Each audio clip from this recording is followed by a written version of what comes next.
haddaan xilka ka degana qadiyadaas waa u taaganahay haddaan xilka sii hayana qadiyadaas waa u taaganahay biyaha Soomaaliya annaga iskale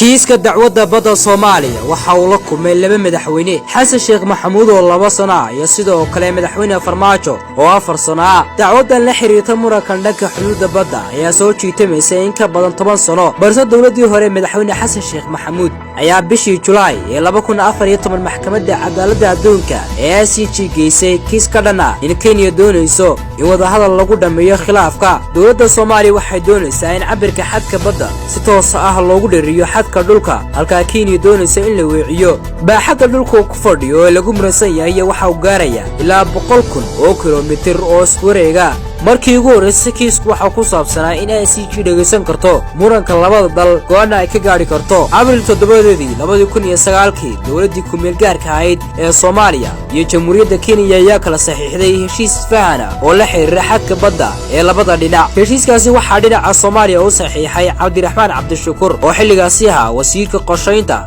iyo iskaashiga caalamiga ah dhanka Kenya waxa uu saxiixay Moses Wetangula oo markaasi ahaa wasiirka arrimaha dibadda Kenya kowdeedii 2009 baarlamaanka Soomaaliya ayaa doodeer kadib aqlabiyad baarlamaan ugu codeeyay in la laalo heshiiska safarad ee u dhaxeeyay Soomaaliya Kenya kulanka aan caadi ahayn oo ay yeesheen baarlamaanka ayaa gabi ahaanba lagu diiday in xiita dood ku saabsan arrintaasi la yeesho ama la dhigo oo wasiirka arrintaasi la siiyo fursad uu ku faahfaahiyo heshiiska July 13 2015 sanad kadib markii ay ku wargelisay maxkamadda in dacwadda uu soo wado Soomaaliya ayaa si rasmi ah kiiska badda u geysay maxkamadda cadaaladda caalamiga ee ICJ December 18 2017 Kenya ayaa xariisay jawaabta ay ku bixinaysay kiiska Soomaaliya ay u gudbisay maxkamadda cadaaladda ee ICJ xeeraryaha guud ee Kenya waxa uu ku doodayay maxkamadda aysan xaq u lahayn inay go'aan ka gaarto kiiska waxa uu codsaday in arrintan ay labada dal ku dhameeyaan wada hadal Soomaaliya ayaa iyadu dhankeeda ku adkaysatay in galka dacwadda ay qaado maxkamadda cadaaladda adduunka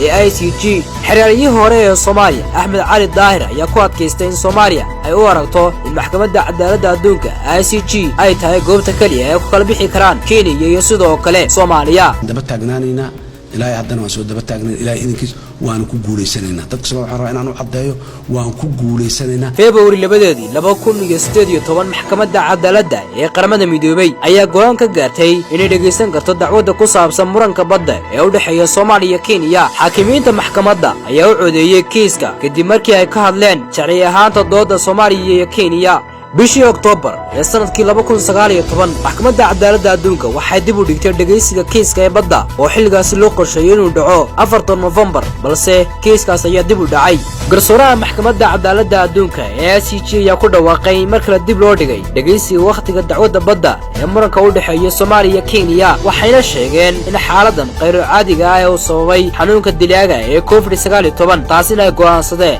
in mar kale dib loo dhigo kiiska loona qorsheeyo sanadkan aynu ku jirno ee 2021 intii madaxweyne Farmaajo joogay Kenya 3 jeer ay hor istaagtay dhageysiga kiiska maxkamadda cadaaladda adduunka ee ICJ kiis kasta ma aqbasho Soomaaliya caqabadii ugu weyn ee wajahaysay waxay ahayd in maxkamadda cadaaladda adduunka galka dacwadda ka aqbasho markii ay maxkamaddu aqbashay kiiskii badda cadeymaha farsamo iyo kuwa qaanuun ee qareennada Soomaaliya soo bandhigeen oo sareeyay Soomaaliyana u muuqatay rajadoodu inay guuleysato ayaa Kenya awoodeedii isugu geysay in maxkamadda kor istaagto 3 jeer Soomaaliya waxay kiiska dacwadda u xulatay khubaro caalami oo isugu jira Mareykan, Faransiis, Ingiriis iyo Soomaali labada dal waa Kenya iyo Soomaaliya waxa ay saxiixeen heshiiska badda ee qaramada midoobay sanadku markuu ahaa 1989 halka xeerka caalamiga ee badahana la sameeyay 1982 Dr. Suleymaan garyaqaanka guud ee qaranka Soomaaliya ayaa shaaca ka qaaday in doodda Soomaaliya dacwadda badda ay ku dhisan tahay xeerarka caalamiga ee badaha isla markaasina ay Soomaaliya rajo weyn qabto waxa maanta سنين مقدشة كان ببحي جدد الدولة فدرالك الصومالية وحيل سارتي دعوة مرنكا بدا أو دحيا كينيا الصومالية وفتق وحا هوغامينيي رئيس الوزراء كحجينك الصومالية مدري مهدي محمد جوليد خضر وحنا sidoo kale kuwii helinayay xeeraryaha guud ee qaranka Suleymaan Maxamed Maxamuud wasiirkii hore arrimaha dibadda Yuusuf Garaad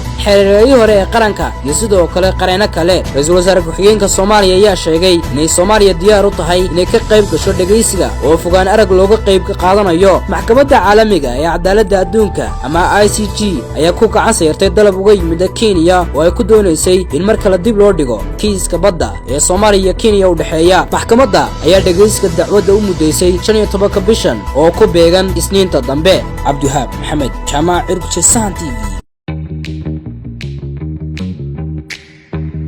Baxsane Group of Companies waa hormuudka shirkadaha soo dejinta iyo dhoofinta badeecadaha ee Geeska Afrika. Baxsane Group ugu kaalay dhammaan qalabka dhismaha iyo qalabyada kala duwan ee biyaha, soo dejinta raashinka, qalabyada iyo nooc kasta mashiinada wax soo saarka iyo taayirada gaadiidka yaryar iyo kuwa waaweyn xaddi kasta iyo cayn kastaba. sidoo kale Baxsane Group of Companies waxa uu ku caan yahay oo ka helaysa dhammaan qalabka electronics-ka gaar ahaan electronics-ka xafiisyada iyo guryaha. qaybta real estate-ka ee Baxsane Group ayaa ka helaysa kareynta guryaha iyo xafiisyada oo casri ah. ku xidhnow Baxsane Group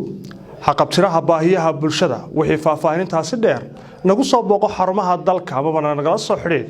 telefoonada hoos idin ka muuqda. ballanteenu waa Baxsane Group of Companies.